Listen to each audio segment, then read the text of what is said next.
한 율법사가 예수님을 시험하려고 선생님, 율법 중에 어느 제 계명이 크니까? 라고 물었습니다. 그저 예수님께서 내 마음을 다하고 목숨을 다하고 뜻을 다하여 주 너희 하나님을 사랑하라 하셨으니 이것이 크고 첫째 되는 계명이요. 둘째도 그와 같으니 내 이웃을 내 자신과 같이 사랑하라 하셨으니 이 두 계명이 온 율법과 선지자의 강령이니라 라고 하셨습니다. 여러분, 우리가 가진 이 신구약 성경 전체의 가르침은 다름 아닌 하나님을 사랑하고 이웃을 사랑하라는 것입니다. 모세가 시내산에서 율법을 받았는데 그 율법을 요약한 10계명 역시 1계명에서 4계명은 하나님을 사랑하라는 것이고 5계명에서 10계명은 이웃을 사랑하라는 것이라고 할 수가 있습니다. 살아오면서 제가 깨달은 것 중에 하나는 사랑하면은 행복합니다. 사랑하면은 모든 게 예뻐 보입니다. 사랑하면은 다른 사람 보기 어떨지 몰라도 사랑하면은 예뻐 보입니다. 남편과 아내가 서로 사랑하고 형제가 서로 우애하고 이웃을 사랑하며 살아간다면은 우리는 행복한 가정과 기쁨이 가득한 교회를 만들어갈 수가 있습니다. 부모가 자녀를 사랑으로 이렇게 바라보면은 새침대기는 꼭 새침대기대로 예쁘고 또 이렇게 순덕이는 막 순한 대로 예쁩니다. 부지런 아이는 그 부지런한 대로 예쁘고 늦장꾸러기는 또 늦장꾸러기라서 또 예뻐 보입니다. 제가 꿈꾸는 교회도 우리 성도들이 서로 사랑하며 살아가는 것입니다. 우리가 다 부족함이 있지만은 그래도 서로 사랑하며 하나님 나라를 위하여 그렇게 서로 힘을 모으며 노력하는 것이죠. 언젠가 우리 모두가 다 세상을 떠날 터인데 그때 추억의 상자 속에 그동안 함께했던 사람들을 이렇게 떠올려 보면은 어떨까요? 좀 더 사랑할 걸. 내가 왜 이랬을까? 아마 좀 더 사랑하지 못한 아쉬움이 가득할 것입니다. 12월 이제 성탄절을 한 주간 앞두고 있습니다. 성탄절은 하나님의 사랑이 우리에게 나타난 날을 기념하는 절기입니다. 그 하나님의 사랑, 어떤 우리입니까? 죄인인 우리를 위하여 독생자까지 보내신 하나님의 사랑입니다. 여러분 놀랍지 않습니까? 하나님을 거역하고 자기가 주인이라고 하고 반역하는 이 인간들, 하나님 심판해야, 미워하고 심판해야 마땅할 터인데 이러한 우리를 구원하려고 자기의 독생자를 보내주시다뇨. 성탄절을 준비하면서 우리도 이 놀라운 하나님의 사랑을 본받아서 우리가 서로 사랑하기를 원하는 마음을 설교에 담았습니다. 임마누엘로 이 땅에 오신 예수님께서 제자들에게 세 계명을 준다 그렇게 말씀하셨습니다. 그 주신 세 계명이 뭡니까? 세 계명을 주노니 서로 사랑하라. 내가 너희를 사랑한 것 같이 너희도 서로 사랑하라. 너희가 서로 사랑하면 이로써 모든 사람이 너희가 내 제자인 줄 알리라 라고 했습니다. 여러분 교회다운 교회, 성도다운 성도는 우리가 서로 사랑하는 모습을 보일 때에 저분은 예수 믿는 사람이구나 깨닫는다는 것을 주님께서 말씀을 하셨습니다. 이제 본문으로 들어가겠습니다.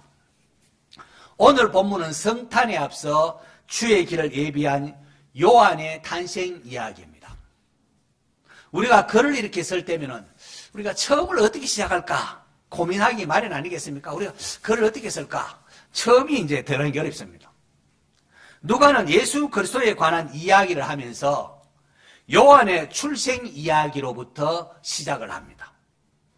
요한과 예수님이 어떤 관계가 있기 때문에 누가가 데오빌로 각하에게 예수 그리스도를 소개하며 증거할 때에 요한의 이야기로부터 시작하는 것일까요? 누가복음이 기록될 당시 주 60년대로 이렇게 보이는데요. 교회, 기독교인들은 로마 전역으로부터 박해를 받는 상황입니다. 그때 이제 그런 상황이고요. 요한은 예수님보다 6개월 먼저 태어난 사람으로 진짜 왕이신 평화의 왕으로 오신 예수님의 앞길을 예비하기 위하여 보냄받은 선지자임을 이런 성경 쭉 읽어 나가면 이제 점차로 밝혀질 것입니다. 구약 성경 마지막이 말라기 아닙니까? 그 말라기 마지막이 어떻게 끝을 나는가 하면은 보라 여호와의 크고 두려운 날이 이르기 전에 내가 선지자 엘리야를 너에게 보내리니 그가 아버지의 마음을 자녀에게 돌이키게 하고 자녀들의 마음을 그들의 아버지께로 돌이키게 하리라. 돌이키지 아니하면 두렵건대 내가 와서 저주로 그 땅을 칠까 하노라 하시니라 하고 말라기가 딱 끝을 맺습니다. 요한은 바로 말라기 선지자가 예언했던 바로 엘리야, 그 엘리야의 심령과 능력으로 와서 아버지의 마음을 자녀에게, 또 그스르는 또 자녀의 마음을 슬기롭게 아버지께로 돌아오게 그렇게 주의 길을 예비하도록 보냄받은 그 선지자입니다. 이야기의 시대적 배경으로서 유대왕 헤롯 때에 그렇게 말하고 있습니다. 누가가 이 말을 하는 것은 단지 역사상 어떤 시점에서 일어난 사건인가 그것만을 말함이 아닙니다. 당시에 데오빌로도 각하도 그렇고 유대인들에게 유대왕 헤롯 때라고 하면 다 이렇게 느끼는 게 있습니다. 구약성경 마지막인 말라기로부터 바로 유대왕 헤롯 때에 바로 여기까지는 약 한 400년간의 간격이 있습니다. 400년. 그 기간에는 선지자도 없었고요. 그 기간 동안 이스라엘 백성들은 헬라 제국과 또 로마 제국이 계속해서 억압과 착취를 당하고 있었습니다. 이게 이제 신구약 중간기라고 하는데요. 그 기간 동안 정말로 암울하고 희망이 없은 상황입니다. 지금 유대왕 헤롯은 천하가 아는 못된 왕입니다. 헤롯은 에돔의 이두메 출신이기 때문에 이방인은 유대의 왕이 될 수 없다는 이 율법에 이렇게 율법에 저촉되기 때문에 헤롯이 늘 초조해서 의심병에 사로잡혀 있었습니다. 조금이라도 누군가가 자신의 왕권에 위협이 된다 싶으면 가차없이 숙청해 버렸습니다. 예수님이 태어났을 때도 그러지 않습니까? 유대인이 왕이 태어났다고 하니까 2살 아래의 아들, 베들레헴 지경의 2살 아래의 아들을 모조리 다 살인해 버리는 그야말로 끔찍한 짓을 저지른 사람이 바로 이 헤롯왕입니다. 그러므로 유대왕 헤롯 때라는 것은 폭력과 억압이 횡행하며 이스라엘 백성들 그야말로 암울하고 선지도 없고 희망이 없고 절망감에 사로잡혀 있을 때를 뜻한다 말할 수가 있습니다. 이렇듯 악명 높은 헤롯왕이 유대 땅을 다스릴 때에 하나님 앞에 의인으로 주의 계명과 규례대로 행하던 한 제사장 사가랴와 엘리사벳이 있었습니다. 그런데 그들은 그렇게 하나님을 경외했음에도 불구하고 나이가 오래 늙도록 자식이 없었습니다. 당시에 자식이 없다는 것은 한없는 수치요 미래가 없다는 것을 의미했습니다. 명색이 제사장의 가문인데 자식이 없었으니 그 마음이 또한 어땠겠습니까? 자, 이러한 모든 것, 악한 헤롯 왕이 유대 땅을 통치하고 경건한 하나님 말씀대로 행하던 경건한 한 제사장의 가정은 나이가 늙도록 자식이 없다는 사실, 이 땅에 부조리를 보여주는 것, 이 땅의 암울함, 절망, 우울 이런 것을 우리에게 보여주는 것이라 할 수가 있습니다. 누가는 바로 이러한 시대적 배경 속에 성탄의 신비가 시작되고 있었음을 데오빌로 각하와 오늘 우리에게 말하고 있는 겁니다. 하나님께서 그 암울한 현실 속에서도 하나님의 말씀을 신실히 따르며 순종하고자 노력했던 이 노부부 사가랴 부부를 통하여 예수 그리스도로 자기의 독생자를 보내시는 일을 준비하셨다는 겁니다. 이런 믿음이 무엇이겠습니까? 믿음은 보이지 않아도 하나님 믿는 것 아닙니까? 모든 사람이 죄악의 길로 갈 때에 하나님 믿어도 소용없다 하면서 죄악의 길로 갈 때에 거기에 휩쓸리지 아니하고 끝까지 하나님의 앞에서 살아가는 겁니다. 심각한 내 삶의 인생의 문제가 해결되지 않아도 하나님을 경외하는 겁니다. 삶의 어려움이 있을지라도 여전히 사랑하는 겁니다. 이 같은 믿음의 사람이 어두운 시대 속에 진리의 빛을 발하는 희망의 등불이라 할 수 있고 거루터기라 할 수가 있습니다. 최근 복음성 가운데에 하나님은 실수하지 않으신다네 라는 복음성이 있습니다. 거기 보니까 하나님은 실수하지 않으시기 때문에 어두운 밤이 깊어도 날이 다시는 밝을 것 같지 않아도 내 신앙 부여잡고 주님께 맡기고 하나님을 믿음으로 살겠다, 그렇게 노래하고 있습니다. 성도 여러분, 예수님께서 이 땅에 오신 성탄 어떻게 준비되며 진행되었습니까? 참 세상에 암울하고 부조리함 가운데서도 하나님 앞에 바로 살려고 몸부림치며 노력했던 이 조그만 가정에, 사가랴와 엘리사벳의 가정에서 성탄이 동트기를 시작했다는 겁니다. 자신에게 주어진 작은 일, 누가 그렇게 높이 알아주지도 않았고 세상도 별로 주목하지 않았지만 그럼에도 자기 일을 묵묵히 성실히 감당했던 사가랴 제사장 가정, 하나님께서는 그들을 주목하시고 그들을 통하여 예수님의 앞길을 예비하는 요한이 태어나게 하셨고 그렇게 주의 길이 준비되게 하셨습니다. 저와 여러분도 우리에게 주어진 일 조그맣다고 해서 소홀히 하지 아니하고 신실함으로 행할 수 있는 성도 되시기를 바랍니다. 제사장 사가랴가 속한 아비야 반열이 이제 하나님의 성전을 섬길 차례가 되었습니다. 24반열이 있는데 8번째인 아비야 반열이 드디어 이제 성전에 이제 1년에 2차례 2주간 이렇게 섬기게 됐는데요.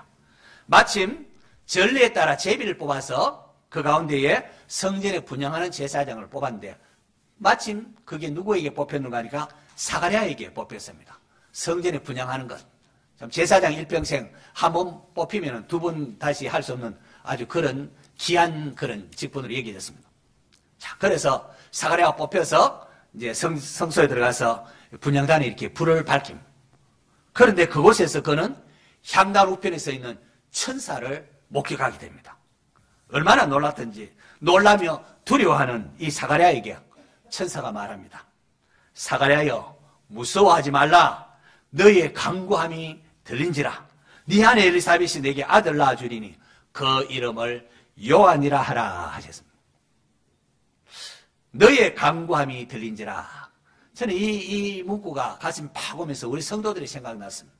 그래서 이 본문을 읽으면서 하나님 아버지, 우리 원주중앙교회 성도들에게도 이런 은혜가 임하면 좋겠습니다 라고 기도했습니다. 하나님께서 여러분에게 이러한 은혜를 주시기를 축원합니다. 당시 성소에서 사가랴의 간구가 무엇이었을까요? 저는 당연히 이렇게 아들 낳으리니 그를 요한이라고 했으니까 아마 아들 낳아 달라고 아마 그렇게 간구했겠거니 그렇게 생각을 했습니다. 그런데 지금 사가랴는 온 백성을 대표하여 분향을 하고 있습니다. 그리고 이제 다른 신학자들이 말을 조합해 보니까 조금 달랐어요. 지금 사가랴는 온 백성을 대표해 분향하고 있습니다. 가령 우리 장로님이 대표기도 한다고 해서 대표기도 할 때요. 대표기도 하면서 하나님 우리 집 장남 좋은 배우자 만나 결혼하게 해주시고 또 막내는 이번 시험 또 합격하고 취직도 되게 해주세요. 여러분 그렇게 기도합니까? 그렇게 하지 않죠. 예. 그건 개인 기도지 회중을 대표해서 하는 기도는 그렇게 하지 않습니다. 교인들을 대표하는 기도는 예배를 위해서 기도하고 회중들은 교회를 위해서 기도하고 나라를 위하여 기도하고 하나님 영광을 위하여 우리가 기도하지 않습니까? 마찬가지로 사가랴가 분향하면서 간구한 것은 이스라엘의 구원을 위하여 하나님 택한 이스라엘 백성들의 구원을 위하여 기도했을 것입니다. 이 백성의 죄를 용서하시고 이 백성을 구원해 주옵소서. 하나님 메시아 보내준다고 했는데 메시아를 속히 보내주옵소서. 아마 그렇게 말입니다. 이것은 요한이 태어났을 때에 사가랴의 입이 열려서 나오는 첫 말을 보면 보다 분명해집니다. 드디어 응애하고 요한 태어났습니다. 얼마나 귀한 자식입니까? 나이가 늙도록 좀 부끄러웠는데 이제 자식이 태어났습니다. 요한이 태어났습니다. 하나님 감사합니다. 이제 아들을 주셨습니다. 죽어도 요한이 없습니다. 제 아내가 아들 낳게 해주셔서 감사합니다. 그렇게 할 것 같은데 그렇게 하지 않습니다. 사가랴가 어떻게 합니까? 찬송하려다 주 이스라엘의 하나님이여 그 백성을 돌보사 속량하시며 우리를 위하여 구원의 뿔을 그 종 다윗의 집에 일으키셨으니. 이거는 요한의 탄생을 축하하며 감사하는 게 아닙니다. 구원자이신 메시아의 보내심을 노래하는 것이었습니다. 다시 말해서 제사장 사가랴가 성전에 들어가서 분향하며 온 백성을 위하여, 온 백성의 구원을 위하여 기도했고 하나님께 천사를 통하여 그 기도에 응답했다는 겁니다. 하나님께서 이스라엘의 구원을 위하여 내 아내 엘리사벳이 내게 아들을 낳아주리니 그 이름을 요한이라 하라, 그렇게 했다는 겁니다. 여러분, 엘리사벳이, 그런데 한번 생각해요. 엘리사벳이 아들을 낳는 것, 이것은 사가랴와 엘리사벳이 젊었을 때에 기도했던 겁니다. 그런데 이제는 나이가 많아서 이제는 그 기도도 이제 포기하지 않았겠는데, 그런 기도, 이제 나이가 많은데 이제는 뭐 그런 기대를 하지 않았습니다. 그러나 하나님께서는 사가랴와 엘리사벳이 그 오래된 기도를 잊지 않으셨습니다. 때가 되면 그에게 아들을 허락하시고는 하나님의 구속사역을 이루시는 일에 그렇게 서임받게 하신 것입니다. 할렐루야. 누가는 사가랴가 성전에 들어가 분향할 때에 모든 백성은 밖에 서서 기도하고 있었다는 사실을 주목하고 있습니다. 누가는 이 부분을 잘 주목합니다. 예수님께서 세례받을 때도 다른 복음서 기자는 예수님 세례받으실 때에 이렇게 되어 있지만은 세례받으시고 기도하셔요. 예수님께서 기도하실 때에 성령이 비둘같이 임했다면 기도할 때라는 사실을 주목하며 우리에게 알려줍니다.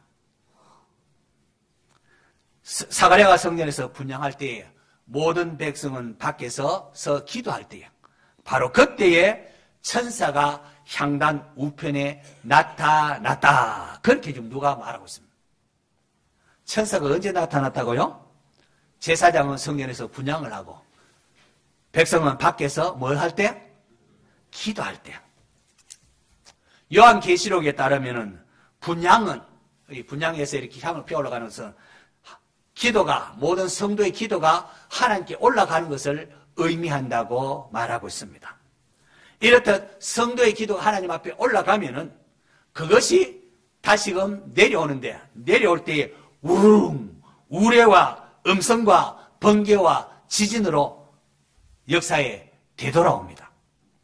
요한계시록 8장에 보니까 향연이 성도의 기도와 함께 천사의 손으로부터 하나님 앞으로 올라가는지라. 천사가 향로를 가지고 제단에 불을 담아 땅에 쏟음에 우레와 음성과 번개와 지진이 나더라. 기도의 능력을 믿으시기를 바랍니다. 이 기도가 하나님 앞에 향날되면은 제단에 우리 예수 그리스도의 보혈만으로 이것이 다시 기도의 응답을 떨어지면서 하나님 놀라운 역사들이 나타난다는 겁니다. 하나님은 성도의 기도에 귀를 기울이시고 그 기도에 대한 응답으로 놀라운 구원의 역사를 베풀어 가십니다. 그러므로 기도는 사탄의 견고한 진을 무너뜨리는 영적인 무기라 할 수가 있습니다. 여러분, 우리의 싸움은 막 혈과 육의 싸움, 몸으로 막 치고받고 하는 이런 싸움이 아닙니다. 에베소서 6장의 사도 바울은 하나님의 전신갑주를 언급하면서 마지막으로 언급한 것이 바로 기도입니다. 기도. 모든 기도와 간구를 하되 항상 성령 안에서 기도하고 이를 위하여 깨어 구하기를 항상 힘쓰며 여러 성도들을 위하여 구하라. 또 나를 위하여 구할 것은 내게 말씀을 주사 나로 입을 열어 복음의 비밀을 담대히 알리게 하옵소서 할 것이니. 기도의 능력을 믿고 기도의 능력을 활용하는 성도들이 되십시오. 한번 따라하겠습니다. 기도가 능력입니다. 옆에 분들에게 정신 차리고 깨어서 알려주십시오. 기도가 능력입니다. 반대면 기도가 능력입니다. 성도의 기도의 능력을 믿어야 됩니다. 예수님께서 진실로, 그러니까 아멘, 다시 너희에게 이르노니 너희 중에 두 사람이 땅에서 합심하여 무엇인지 구하면 하늘에 계신 내 아버지께서 그들을 위하여 이루게 하시리라고 했습니다. 성도들이 합심해서 기도할 때요, 하나님께서 그들을 위하여 이루게 하신다고 했습니다. 우리 모두 교회를 흔들고 약화시키는 이 사탄의 세력에 대항하여 우리에게 주어진 놀라운 특권인 기도를 활용하는 성도 될 수 있기를 축원합니다. 하나님께서 기도 응답으로 오랫동안 불임의 여인이었던 사가랴의 아내 엘리사벳을 통하여 아들 낳게 하십니다. 그렇게 하고는 그 아들의 이름을 요한이라 부르라, 그렇게 하십니다. 왜 요한이라 부르라 하시겠습니까? 요한이라는 이름 속에 그 의미가 있는 것 아니겠습니까? 요한의 이름의 뜻은 하나님께서 은총을 베푸신다, 하나님은 은혜로우시다, 하나님은 자비로우시다, 이런 뜻을 담고 있습니다. 당시 헤롯 왕 당시 이스라엘 백성들 절망 속에 있었습니다. 희망이 없었습니다. 좌절했습니다. 제사장 사가랴 부부 역시 자식도 없어, 미래가 없어 보이는 그런 상태였습니다. 하지만 하나님께서는 요한이라 부르라 하면서 요한의 이름을 통하여 백성들이 어때야 되는지, 사가랴 제사장의 신앙이 어때야 되는지 그들에게 가르쳐 주신 것입니다. 오늘 우리도 마찬가지입니다. 삶의 어려움이 있고 질병이 있고 아픔이 있으면 우리는 좌절하고 낙심되고 왜 나에게 이런 문제가 있단 말인가, 하나님 살아계시면 도대체 어떻게 이럴 수가 있단 말인가, 불평하고 좌절할 수가 있습니다. 이럴 때에 하나님께서 성탄에 앞서 한 선지자를 보내주셔서 그 이름을 무엇이라고 하라고요? 요한이라 부르라. 요한 부를 때마다 하나님은 자비로우신 분이시다, 하나님은 은혜로우시다, 그 고백하게 하셨습니다. 오늘 저와 여러분에게 하나님은 어떤 분이십니까? 우리의 삶이 어떠한 형편 속에 있다 할지라도 하나님은 우리에게 은혜로우신 분이심을 믿으시기를 바랍니다. 우리가 불평하는 것조차도 사실 숨 쉴 수 있기 때문에 불평하는 것 아니겠습니까? 영적으로 죽었고 또 영원히 죽어 마땅한 죄인에게 하나님께서는 오래 참아주셨습니다. 지금까지 지내온 것 하나님의 은혜입니다. 하나님께 끝없이 반역하고 음란하고 교만으로 가득한 우리 죄인들, 하나님 주인됨을 인정하고 다 내 것이라고 생각하는 우리 교만한 우리 인생들, 이런 죄인을 위하여 하나님께서 독생자 예수 그리스도를 보내주셨습니다. 이 사실 하나만으로도 우리는 하나님께 감사함이 옳습니다. 하나님께서 독생자, 가장 귀한 독생자를 우리를 이 땅에 보내셨고 십자가의 모진 고난, 고통의 선잔을 죄인인 우리를 대신하여 마시게 하셨습니다. 성도 여러분, 하나님은 은혜로우신 분이시고 자비로우신 분이십니다. 내 삶의 형편이 어떠하든지 간에 하나님은 은혜로우신 분이심을 잊지 마시기를 바랍니다. 하나님께서 예수님을 보내시기에 앞서서 사가랴 부부를 통하여 요한을 보내시고 아들을 보내며 요한이라 그렇게 부르게 하시고 요한을 통하여 무엇을 하게 하셨습니까? 요한의 사역은 한마디로 주의 길을 준비하는 역할이었습니다. 주의 길을 준비하는 것 무엇입니까? 백성들에게 만왕의 왕이신 주님의 오심을 알리고 준비하는 것, 그것은 아버지의 마음을 자녀에게, 자녀의 마음을 아버지께로 되돌리는 겁니다. 성탄의 은혜를 받기에 앞서서 우리가 준비해야 할 것이 바로 이것입니다. 여러분, 성탄절 이제 준비한다고 하는 것이 그냥 크리스마스 트리에 장식이나 달고 전구에 불을 밝히는 것, 이게 전부가 되어서는 안 됩니다. 성탄절은 화려한 불빛이나 캐롤성을 준비함으로 맞는 것이 아닙니다. 그보다 더 중요한 게 있습니다. 성탄절은 회개함으로 맞이해야 합니다. 애통하지 않은 자, 의에 줄이고 목말라 하지 않는 자에게는 성탄은 아무런 의미가 없습니다. 오직 죄로 인하여 애통하며 우는 자에게 성탄은 복된 소식으로 다가옵니다. 성탄절을 맞으면서 우리가 회개할 게 무엇이겠습니까? 회개할 가장 중요한 것, 오늘 설교 서두에서 밝히듯이 하나님을 사랑하고 이웃을 사랑하는 겁니다. 하나님이 우리를 어떻게 사랑하셨습니까? 하나님의 사랑이 우리에게 이렇게 나타난 바 되었으니 하나님이 자기 독생자를 세상에 보내심은 그로 말미암아 우리를 살리려 하심이라. 하나님이 그 아들을 우리를 위한 화목제물로 삼으셔서 하나님과 화목하게 만드셨습니다. 그렇다면 우리는 어떻게 되느냐? 사랑하는 자들아, 하나님이 이같이 우리를 사랑하셨은즉 우리도 서로 사랑하는 것이 마땅하도다. 논란할게요. 논란으로 이럴 수 있냐 저럴 말할 필요가 없다는 겁니다. 이번 성탄절을 맞으면서 마음에 미워했던 사람들, 관계에 금이 갔던 사람들, 먼저 손 내미는 성도가 되시기를 바랍니다. 하나님 가장 원하시는 겁니다. 여러분 아마 관계가 속에 미워하는 사람이 있으면 아마 생각할 겁니다. 불가능하다. 우리의 재성은 불가능하다고 할 것입니다. 내 노력하려고 해봤는데 도저히 저 인간을 사랑할 수가 없어. 아마 그렇게 말할 것입니다. 제가 그랬거든. 저도 한때 그랬습니다. 사사건건 괜히 나를 힘들게 하고 내 앞길을 방해하는 그런 선배 목사가 있었는데 아무리 사랑하려고 해도 이게 안 돼. 아무리 사랑하려고 해도 안 됐습니다. 불가능한 줄 알았습니다. 그러나 그렇지 않았습니다. 저와 여러분은 하나님께 속한 자입니다. 하나님이 예수 그리스도로 말미암아 죽은 우리를 살리셨습니다. 거듭나지 못한 사람은 불가능할 겁니다.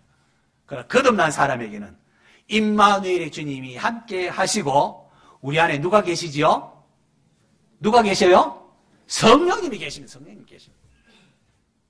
애통하며 회개할 마음 충만하게 하소서 기도하고 먼저 손을 내밀어 보십시오.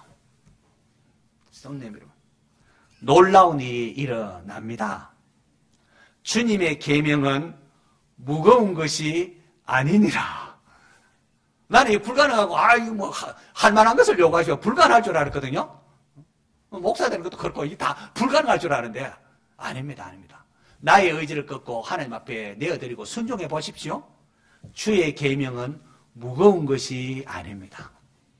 순종하면은 평안이 임하고 자유가 임하고 미운 놈 저놈 넘어가도 코나 안 깨지나 이런 생각했는데 사랑하라 했으니까 사랑하겠습니다 하고 손을 내미니까 알고 보니까 그게 그 사람을 위한 것이 아니라 나를 위한 것이었어요. 나를. 여러분 사랑하는 것은 우리의 행복을 위한 것입니다. 우리의 행복을 위한.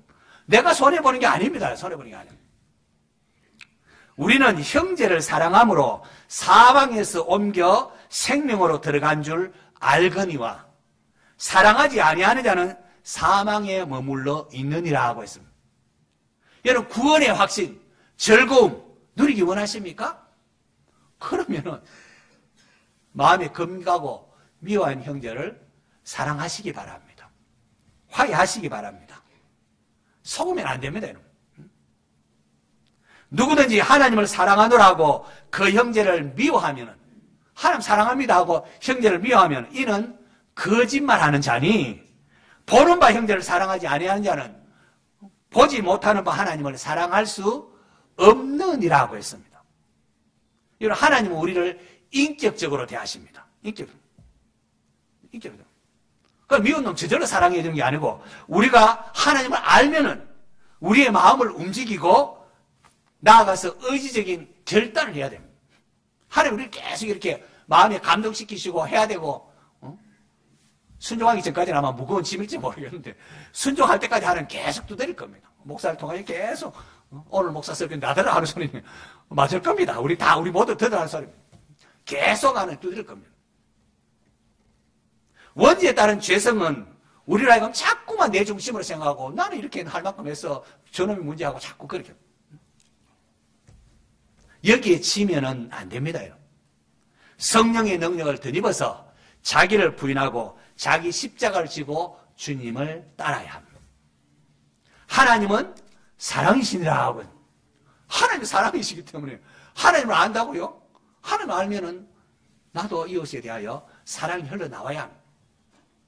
성탄절을 맞으면서 죄인인 우리를 사랑하신 하나님의 사랑을 깊이 생각해 보시기 바랍니다.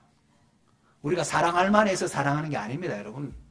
죄인인 우리를 위하여 어떻게 사랑하시다고요? 독생자까지 내으신 하나님의 사랑입니다. 성탄절 맞으면서 이 하나님의 사랑을 여러분 깊이 묵상하시고 그 하나님의 사랑으로 인해 하나님께서 이렇게 사랑하셨으니까 미운 놈이지만은 나도 형제를 사랑합니다 하면서 손을 내미는 진짜 성도가 되시기를 바랍니다. 그래서 구원의 감격과 기쁨을 누리시기를 바랍니다. 올 2023년 우리가 성탄절 맞으면서 우리가 서로 사랑함으로 행복한 가정, 기쁨이 넘치는 교회 생활이 펼쳐지기를 축원합니다.